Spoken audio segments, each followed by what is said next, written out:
Hey, what is up guys? It's your boy Speed here, and today we're going to be talking about the best combos of 7.37.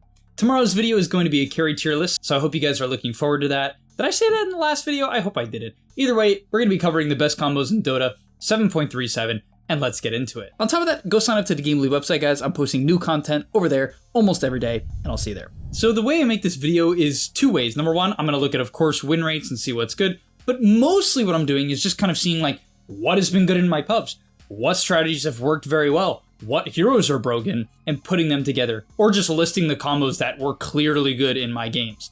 So let's get into it. Alright, so our first combo is Gyro Tusk. I'm a big fan of Gyro Tusk for a couple of reasons. Number one, Tusk now has drinking buddies. If you don't know what it is, it's one of Tusk's facets, and basically instead of giving tag team, which like makes your auto attacks do more damage if you're close to the person, it just gives flat damage to whoever you click it on and yourself. And this is particularly good with heroes with high attack speed like Lena, or heroes like Gyro that have like spread damage. It's also good with something like Medusa. You can imagine, high attack speed or spread damage. And so Gyro is personally my favorite for two reasons. Number one, when you use drinking buddies, it pulls Tusk towards the person who uses it on. And so that's a little cringe on Lena, you know? You'd think it's a good combo, and it still is. But with Lena, you should just take tag team. You don't really want to pull her around. It still's okay in this matchup because you can pull the person to you so you can snowball save them. And it's really practical in the early game. It's really, really good. I had a game where I think I was playing Gyro offlane with drinking buddies. This is what inspired me to talk about this. The guy pulled me to him because I was like frontlining with Rocket Barrage and fighting a bunch and saved me from an EMP from Invoker. And I was like, wow, that's really good. And then when I came out of the snowball, I had bonus 95 damage with Flat Cannon. And you can imagine how good that is. Everyone getting hit is getting hit by a bonus 95 damage, which is a ton. Like, that is a ton of damage. So, big fan of Tusk. You could replace Gyro with Lena, Medusa. Those are probably the best three in the game right now, in my opinion. Gyro, Lena, Medusa, with the drinking buddies. And it's definitely worth giving a shot. It's pretty cool. The next one is a very simple standard combo. I've talked about it a couple times on this channel, to be perfectly honest. But it's very powerful. And it definitely deserves to be on the best combos of 7.37, which is Lena Sven. Lena right now is maybe the best carry in the game if you're mechanically good and you understand the hero. She's a little difficult. You gotta know how to keep her stacks up on the E, you gotta know how to manage her mana. It's actually pretty hard. You actually have to have decent positioning until you have 3k HP with your level 15 talent. But basically, why is Lena Sven so good? It's pretty simple. There's two main reasons. Number one, the lane is a stun into stun lane. Stun and the stun lanes are very powerful and easy to execute, and I will always recommend them. Then in the mid game, the big thing is Lena has an armor problem.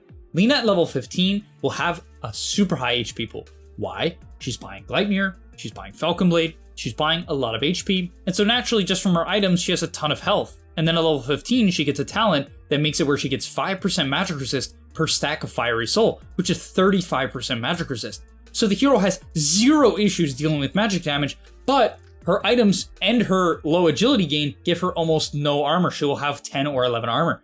Sven is the best hero to solve this problem. There's also Treant, but Treant feels a lot worse about skilling his living armor. And on top of that, Warcry is more armor, more consistent, and also gives the physical damage barrier, which is really nice. So love this combo. Basic, simple, but broken. Coming in at number 3, we have a really cool one, and it is Tinker Io. Tinker Io is pretty goofy. Both these heroes have really good win rates right now. Tinker is the highest win rate hero in Dota, which that's never a good thing. That is truly never a good thing. He is the highest. Why is he the highest? It's heal bots. Who abuses heal bots the most? It might be Io. And I'm very serious about this. Why? Well, when Io gets healed by heal bots, he heals the ally. The ally also just naturally gets healed by the heal bots. So they're getting 90 heal per second. Oh wait, that's not true. It's more because Io gives more healing than the healing actually gives him. And so it's probably more like 100 or 110 healing per second. The Tinker will buy Holy Locket, the Io will buy Mech plus Holy Locket, and they will have infinite sustain. Obviously, there are counters to this. Orb of Corrosion, it's not that good. Doom is actually very practical here. Ancient Apparition, sure.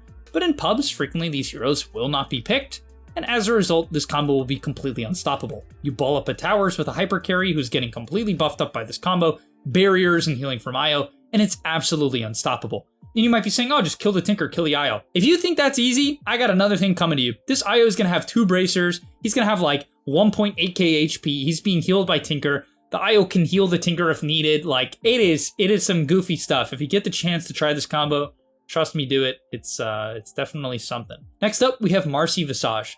This combo is really good because of Death Toll. Death Toll is Visage facet that gives him gold if he gets kills with his W. Basically, if you kill anyone with Soul Assumption, or if you hit them with Soul Assumption and they die within 3 seconds of being hit by it, you get bonus gold. This bonus gold goes from 105 at level 1 to up to 210 gold based on how many charges you had. This is obviously pretty crazy, guys, right? 210 gold, even 105 gold for killing a support. Supports tend to give about 200 to 250 gold for a level 1 support kill. Getting an extra 30 to 50% more gold for a kill is pretty broken. And 210 gold in the mid game is almost always a 50% gold increase, if not more, in the early to mid game. This is crazy because Visage is one of the best heroes in the game at getting these types of kills because Soul Assumption is insane damage. And then of course, your birds are just very powerful in the early game. So why pair this with a Marcy? Well, there's 2 reasons. Number 1, Marcy just forces kills. Marcy is one of the best heroes in the game at forcing early engagements, and her level 1 and level 2 are the best for basically any melee hero in the game, and almost any hero in the game, period, even compared to ranged heroes as well. Yeah, Marcy with Visage. Visage wants someone to stand in front, he wants someone to force fights, he wants someone who's tanky, and Marcy does all of that. Plus, she has this facet Bodyguard, which I just recently learned a lot about, which gives bonus armor for 6 seconds on who she uses it on. It also means that when she's close to someone, similar to Tusk Tag Team, if Visage hits someone who's next to the Marcy, Marcy will automatically auto-attack them, and it doesn't put your normal auto-attack on cooldown, so you can basically double attack. And you can really abuse this with Visage because he gets bonus attack speed from his Grave Chill. So you kind of use this Bodyguard plus Visage Q together, and it's ridiculous damage. Plus, as I was saying, this Bodyguard gives armor, and Visage actually has severe armor problems in the early game. I think he has 1 or 2 base armor, which is terrible. So this combo is just really OP all throughout the game, and the tempo of the heroes in the laning stage and the mid game is fantastic. The Marcy should buy bracers, the Visage can buy, frankly, anything, probably auras, drums, Vlads, drums, bracers, solar crest, like whatever. And you can just fight off cooldown and go crazy. Our next combo is abusing probably the best safe laner in the game, and that is Medusa. Medusa right now is a crazy hero because now her mana shield is innate, so you don't even have to skill it. And she has 2 nukes in the laning stage, making her very scary to deal with. And you pair it with Crystal Maiden. Reason why is Crystal Maiden now should take Cold Comfort, in my opinion, her facet that gives her 75 bonus mana regen, on Clarity, Sage's Mask, for E. It's like really crazy. It's some stupid stuff. And then on top of that, anytime Crystal Maiden casts a spell, it gives that mana to all nearby allies. So this lane, first of all, is broken. Why? Crystal Maiden has probably the best level 2 spike in the game. It's up there with Marcy. Why? You have 2 nukes, and they both slow or disable. And then Medusa has 2 nukes, Snake and her Ensnare. It's like Gorpson's whatever. It's a snare. It's a root. It's a root that does damage. However, you can miss the Medusa root. It's actually a little hard to hit, and Snake, Medusa's Mystic Snake, no longer slows. So it's actually a little hard to use the E. But with Crystal Maiden, there's no problem. You're always going to follow up the Frostbite with the Ensnare, with the root from Medusa, and so the lane is just insane. Plus, Medusa gains health and spell usage, but most importantly, health from Crystal Maiden's passive.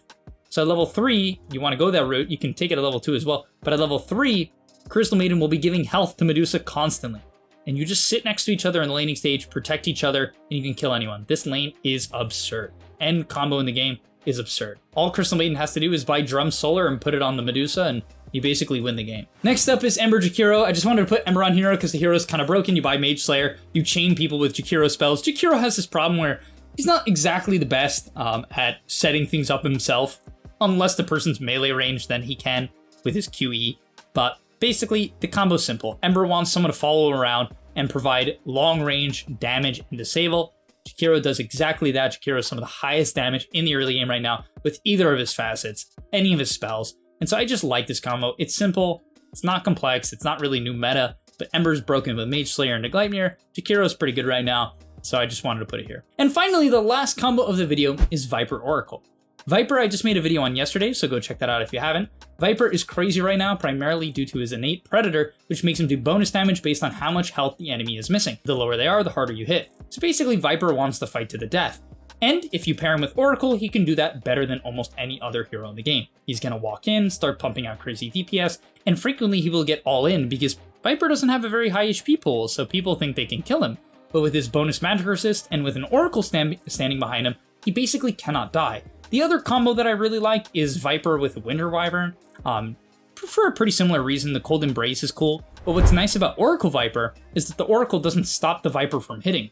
Oracle's Fate's Edict, ever since a few patches ago, does not actually disarm the hero he puts the healing on or the magic resist on. And to be fair, Viper doesn't really need magic resist reduction from Oracle, but the Oracle can heal him without disarming him and ult him without disarming him, something that Wyvern cannot do if he wants to save the Viper. So this combo is insane. Both very high win rate heroes right now, very strong pub heroes, and also if it's Viper mid, I recommend Viper off lane or carry more so. I actually think Viper carry is quite good, even with Oracle in lane. But Viper mid can get all of the runes because the Oracle can tell him where the runes are with Oracle's innate. But yeah, that's going to be all for the combos. Best combos of Dota 7.37. Just to reiterate them pretty quickly, we have Gyro Tusk, Lena Sven, Tinker.io, Marcy Visage, Medusa Crystal Maiden, you should probably try that one, Ember Jakiro, and Viper Oracle. Thanks so much for watching. I'll see you guys in the next one. And I'm out. And that's all, but remember, before you leave, come on, before you tune out, subscribe to the gameleap website where we are going to help you get to the next rank. If you're stuck, click the link down below, and I'm out. Peace.